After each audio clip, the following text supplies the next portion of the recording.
Welcome to the New England. We begin our journey from Armidale, New England's capital, and head to Ebor Falls, 80 kilometres east of the city, on the edge of the New England tablelands. This is where moist ocean air, pushed up by southeasterly winds, condenses and offloads its precious cargo.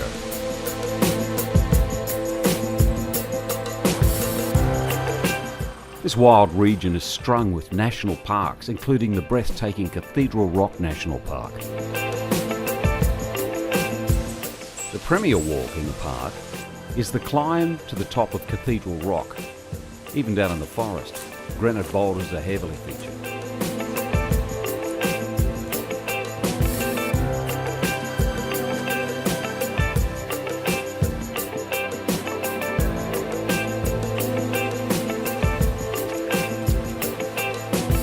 Once you're above the vegetation, the climb becomes a little more challenging.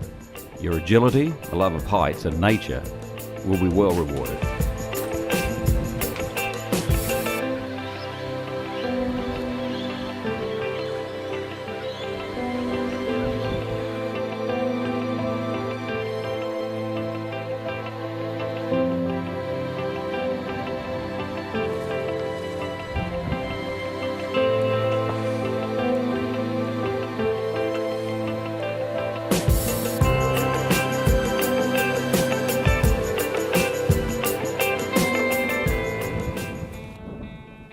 The second leg of the trip takes us to Dalmorton.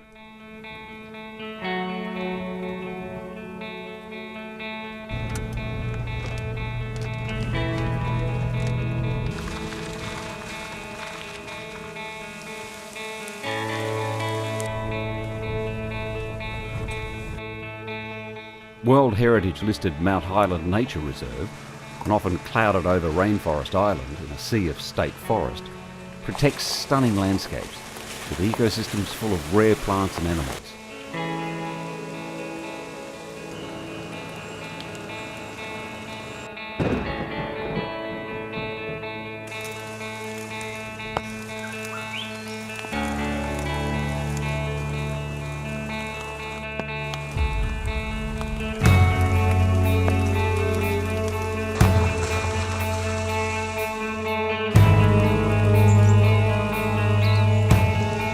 This is Guy Fawkes National Park, renowned for its lush pockets of untouched rainforest.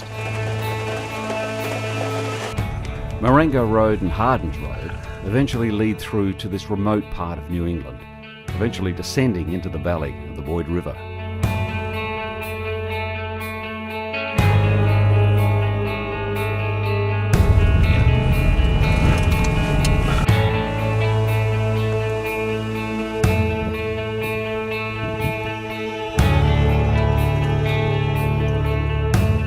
To end a day's drive, a secluded national park campsite right near the river.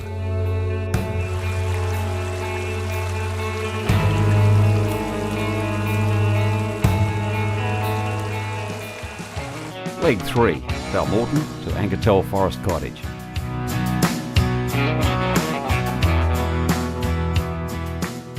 Dalmorton was once a flourishing mining town. About 5,000 people lived here in its heyday. 13 pubs doing a roaring trade during the gold rush in the 1850s and the 1860s. It's not so busy these days. Heading out on the Glenninnes Grafton Road, alongside the Boyd River, is a 20-kilometre long hand-cut tunnel, and this is one of the highlights along this remote stretch of road.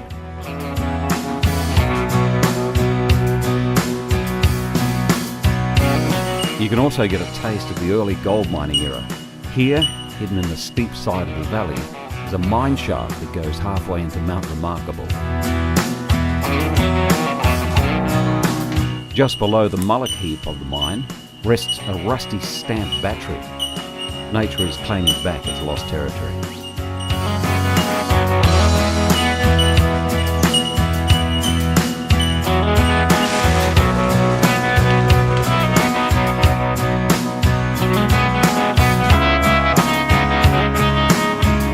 Mostly unsealed, the Glenninnes Grafton Road offers great driving and plenty of reasons to stop and discover. Like breeding cattle in their prime, and perfect specimens like this carpet pump. It's not far before the road winds and twists up the New England Plateau to Angertell Forest Cottage. It's not far from Deepwater.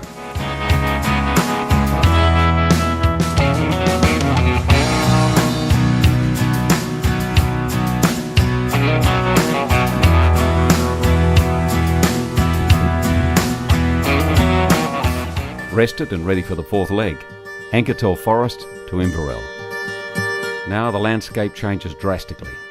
Away from its wild and moist eastern extremities, the New England region shows its other face, dry, cultivated, and shaped by man and machine.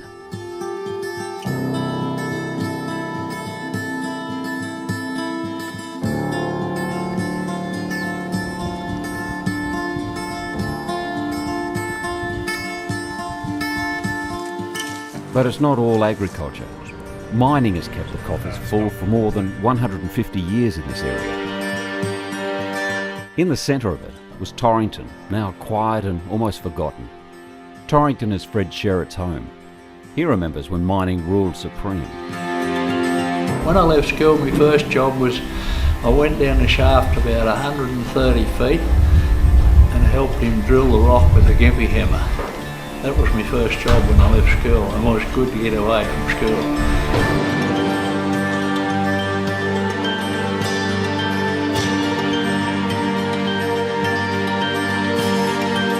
Northfield was the one. Yeah, it produced field. That was the second field was Hill Open Cut, and they named it one we went to Northfield and produced a lot of wolfram. I don't know quite, don't know the right amount, but there's still a good ore body going there with quite a bit of wolfram in it to be mined. I hope it's not filled in. While you're in Torrington, take the short walk to Thunderbolt's Lookout in the Torrington State Conservation Area.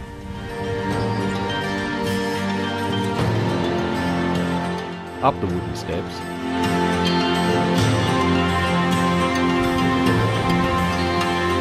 a squeeze through a rock shelter and climb the metal ladder up to the viewing platform.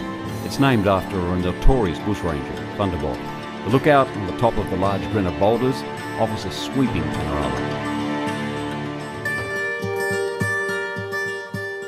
From Torrington, the road now leads to the next tin mining town, Emmaville. The town's story is the same as Torrington's. Once tin mining shut down, the town became a quiet backwater.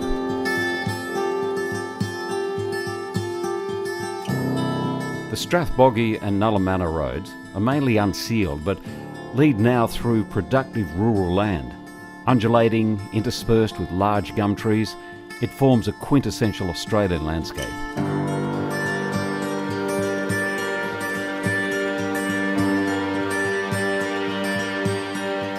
This is the Sapphire City, Inverell, home to 12,000 people living in this thriving commercial and service hub in the centre of the north of New England's region. Blessed with numerous heritage-listed buildings, especially along Otho Street in the centre, this vibrant rural city doesn't lack confidence.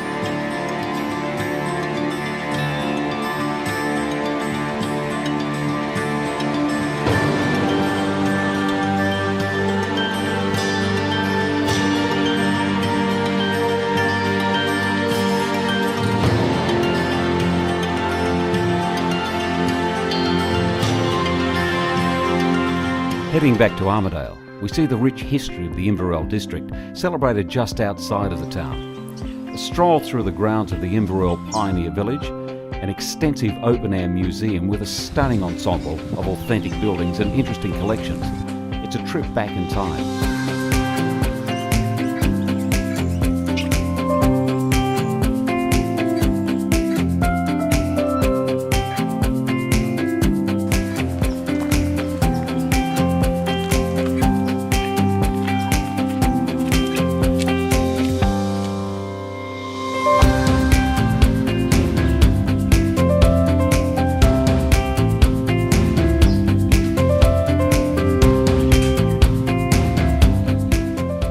Amast is the Museum of Photography, with a wide-ranging George P. Devine photography collection.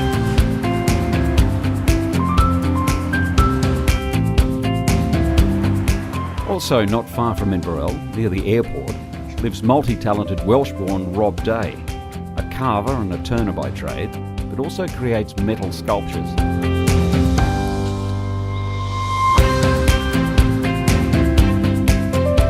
His third creative outlet is making didgeridoos. I'm lucky enough that I know some of the best didgeridoo players in the world. They've taught me a lot over the years.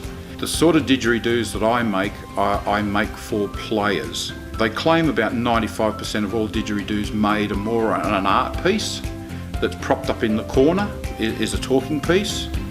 I make mine to play, for players.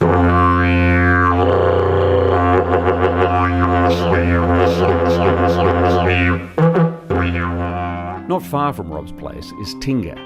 It's doing it hard. On top of the prolonged drought, the town recently received another blow when a devastating bushfire roared through adjacent bushland, destroying 9 homes and several outbuildings. The extent of the fire is visible on the way up to Topper's Mountain Wines. The winery was also severely impacted by the fire.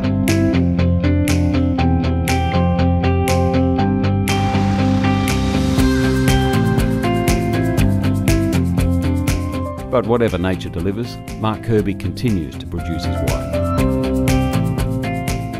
I grew up in Moree, which is a couple of hours west of here, so I'm a flat country boy by birth. We've got far too many varieties, about 18 I think, mostly alternate varieties, mostly Mediterranean varieties, things like Tempranillo, Nebbiolo, Gewürztraminer, Petit Marsung, and many more. So the reason that we've had so many varieties is we're really trying to find the ones that really suit the terroir of this spot.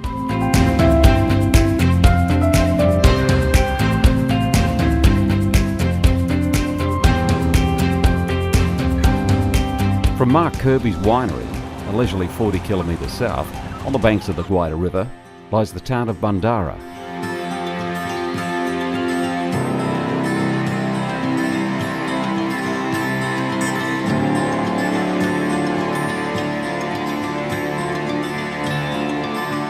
From Bandara, the Bordersley Road heads out into station land again, leading us back to where we began, Armidale.